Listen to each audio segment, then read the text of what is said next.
The Canada Border Services Agency announced today that charges have been laid against a man from Beausejour for firearms-related offences.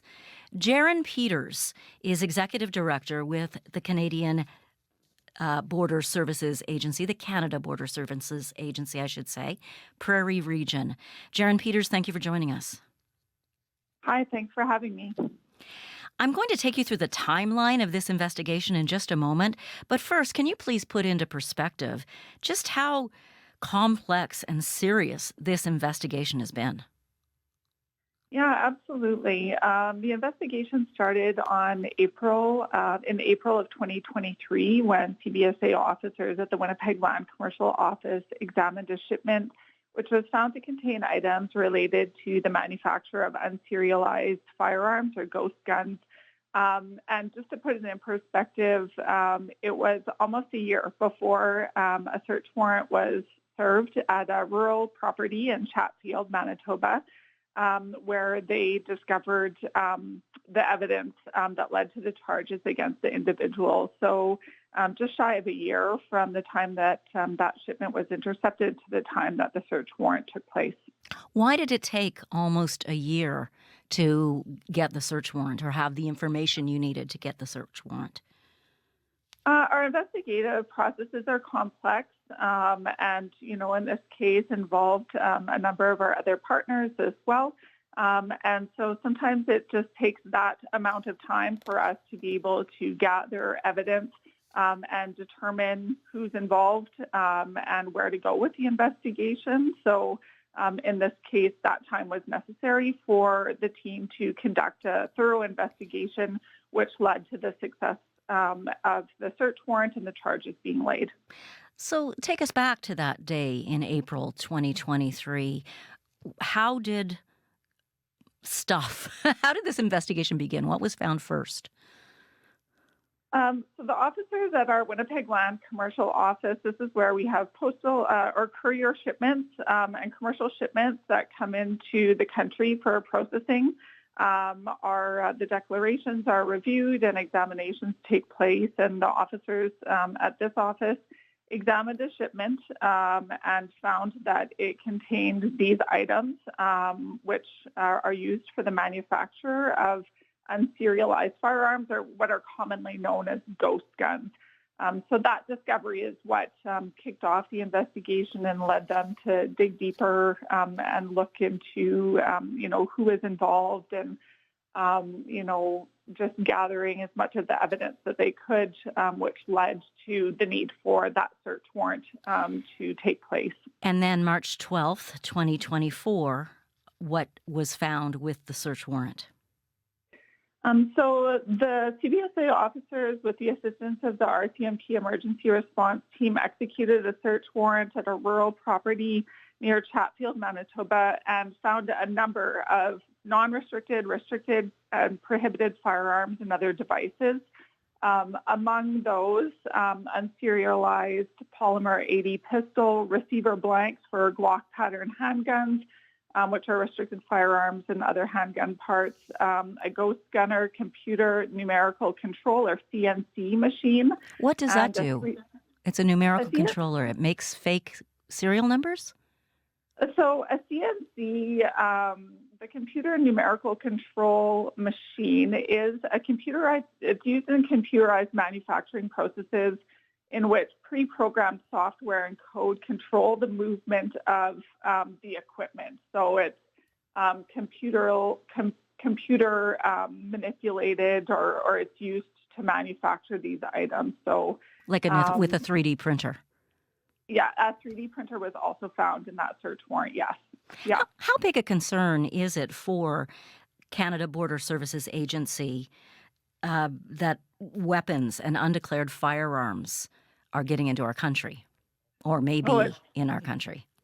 Yeah, it's a significant concern to us, and one of our biggest priorities is to prevent these types of items from coming into Canada, to prevent those who import these types of goods, whether it's through a misdeclaration or smuggling into the country, from using those items to produce homemade firearms or ghost guns. Obviously, we, along with our partners, are invested in keeping those types of items out of the country and those types of weapons off of our streets and out of our communities. So it is one of our highest priorities. And of course, with ghost guns or unserialized weapons, as you keep mentioning, because there were a number of them found in this investigation, the concern is that they'll be used in the committal of crimes because they're untraceable, correct? Yes, that is the concern, absolutely. These types of firearms are not for legitimate use. Making homemade firearms is it's not a hobby. They're not safe. They're prohibited for a reason. And so we are certainly committed to keeping them out of our communities and helping to keep our streets safe. Has the CBSA had people say or heard people say that, oh, it's a hobby making these guns? I certainly, have heard that. I think that that's not specific to CBSA. Those are, probably some of the common, I think, perceptions of those who are interested in this sort of thing. So, I think that that's one perspective that's out there, certainly. You mentioned your partners in this investigation. What other organizations were you working with? In this case, we were working with the RCMP as well as the Winnipeg Police Service, and Conservation was also involved in this case as well, Manitoba Conservation. Can we take that to mean that the Winnipeg Police Service being involved, obviously there was a Winnipeg connection? So some of the details of the investigative process will come out when this goes to court, certainly, and I can't speak to the specifics of it, but, in the process of our investigations, we obviously do work closely with our partners, those who have jurisdictional and legislative responsibility, and bring them in to help advance the investigation when it's appropriate to do so. So you work with them fairly frequently, different organizations. Absolutely. In your opinion, how, and I ask because sometimes in the news we hear about jurisdictional issues that perhaps one organization communicates one way and another different way, and that can create barriers. How well would you say Canada Border Services Agency works with the other organizations involved in this investigation in particular? Oh, we have very close relationships, excellent working relationships with, Winnipeg Police Service, with the RCMP, with Manitoba Conservation in this case as well. And, certainly we rely on them for support and provide support to them in cases, where the matters fall under our mandate, and we enjoy very, very good relationships with our partners. And anything that could be more smooth in terms of communication? Or it's all working well?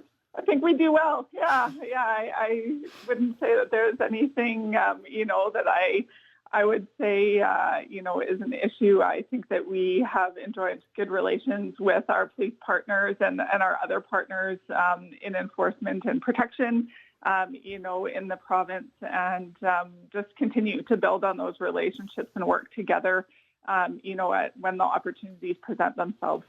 What is your message for Manitobans out of this investigation? Certainly that preventing, the importation of firearms, prohibited firearms, and firearms parts and other weapons is a priority of the agency, and we will continue to work closely with our partners to keep our communities safe, and if, the public has any information or tips, that relate to this or other concerns that they have about goods coming into the country and into our communities, that they can reach out to us and to our partners, with that information. And it's important for us to play a role in keeping the community safe. Janet Peters, Executive Director with Canada Border Services Agency, thank you for joining us. You're welcome. Thanks for having me. Janet Peters is Executive Director with CBSA Prairie Region.